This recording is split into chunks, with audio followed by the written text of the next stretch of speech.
up. Kaya-kaya yan. Let's go. Okay tayo sa Buddha.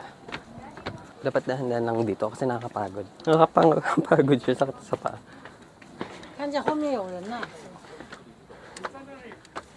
Medyo nangangalay na ako.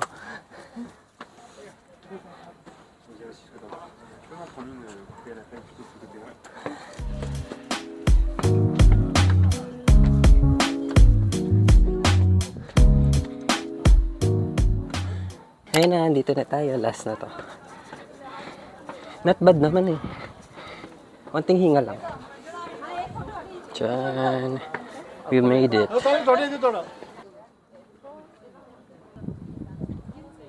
Yan siya. Ganito yung tsura niya sa taas. Mga body.